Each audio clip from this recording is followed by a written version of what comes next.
दोस्तों, क्या आपको मालूम है दुनिया में सबसे ज़्यादा कौन सी किताब पढ़ी गई है? यह है बाइबल। लेकिन बाइबल के बाद अगर किसी चीज़ को सबसे ज़्यादा पढ़ा गया तो वो है एक 15 साल की लड़की का लिखा diary of a young girl. 20वीं शताब्दी में सबसे ज़्यादा बिकने और पसंद की जाने वाली महान किताबों में से एक है यह डायरी। अब आप सोचेंगे इसमें ऐसा क्या था? इसमें था नाजियों द्वारा यहूदियों पर किए गए क्रूर अत्याचारों का जीता जागता सबूत। इस मासूम की लिखी इस डायरी पर ना जाने कितने फिल्म और शॉर्ट फिल्म बन चुके हैं। चलिए आपको थोड़ा डिटेल से बताते हैं। यह वो मासूम बच्ची थी जिसे हिटलर के आदेश पर क्रूरता पूर्वक मार दिया गया था। दोस्तों, इनका नाम एने फ्रैंक था, जिन्हें आप सबसे कम उम्र की लेखिका कह सकते हैं। इस छोटी सी बच्ची को लिखने का बेहद शौक था, पर वो नहीं जानती थी कि उसके मौत के बाद उसका ये सपना पूरा होगा।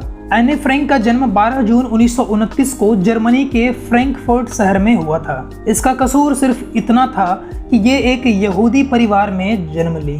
हिटलर का आदेश था कि यहूदी जहां दिखें मार दो। ऐसे में एने के पिता ओटो फ्रैंक अपनी पत्नी और एने तथा दूसरी बेटी मार्गरेट फ्रैंक को लेकर एक अपार्टमेंट के अंदर सीक्रेट जगह छुप गए, जहां वो काम करते थे। बाद में इसी जगह को सीक्रेट एनेक्स का नाम दिया गया। यह वाकया था 6 जुलाई 1942 का, जब एने 13 साल की हुई थी। एने के जन्मदिन पर कई छोटे मोटे उपहार मिले थे, जिसमें से एक था लाल और सफेद कलर की डायरी, जिसकी चर्चा पूरी दुनिया में हुई। जिस अपार्टमेंट में एने फ्रैंक फैमिली छुपी थी, उसी में 4 और लोग भी थे।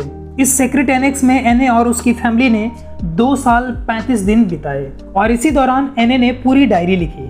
वो अपनी इस डायरी को सबसे अच्छी दोस्त मानती थी, क्योंकि इतने दिनों तक इस बच्ची के आसपास कोई था नहीं जिससे वो अपनी दिल की बात कर सके। प्यार से वो डायरी को किटी कहती थी और जिंदगी में घटने वाली हर घटना को अपने जज्बातों और विचारों के द्वारा सटीकता से उतारती थी। एने ने अपने डायरी में लिखा था, मैं परेशानियों के बारे में कभी नहीं सोचती, बल्कि उन अच्छे पलों को याद करती हूँ जो अब भी बाकी हैं। मैं उन औरतों जैसा जीवन जीने के बारे में सोच भी नहीं सकती जो अपना काम करती रह जाती हैं और भुला दी जाती हैं। मैं इस तरह का जीवन नहीं जीना चाहती जैसा कि ज्यादातर लोग जीते हैं। मैं एक ऐसा जीवन जीना चाहती हूँ जिससे दूसरे लोगों को फायदा हो, उनको भी जिनसे मैं नहीं मिली। मैं मरने के बाद भी जीना चाहती हूँ। 4 अगस्त 1944 को नाजियों ने सीक्रेट एनेक्स में छुपी फ्रैंक फैमिली को ढूंढ लिया। फिर पिता को अपने परिवार से अलग कर दिया गया और उन्हें बंदी बना लिया गया। एने अपनी बहन मार्गरेट फ्रैंक और मां के साथ कैद हो गई बर्जन बेल्सन कंसंट्रेशन कैंप में, जहां सभी की बहुत दर्दनाक और क्रूर मौत हुई।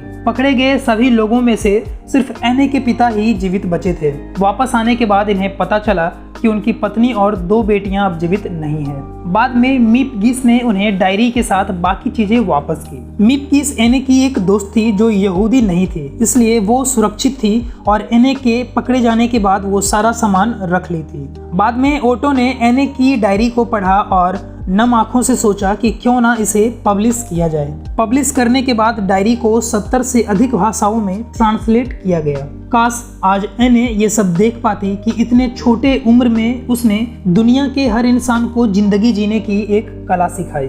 उन्होंने रूबरू कराया कि जिंदगी कितनी मुश्किल है उनके सोच से। दोस्तों, ये स्टोरी थी एने फ्रैंक की। उम्मीद है आप कुछ जान पाए हों। वीडियो पसंद आया हो तो लाइक और सब्सक्राइब जरूर कर दें। साथ ही कुछ कमी लगी हो तो बताइएगा जरूर। आपके दिए कीमती समय के लिए बहुत बहुत धन्यवाद।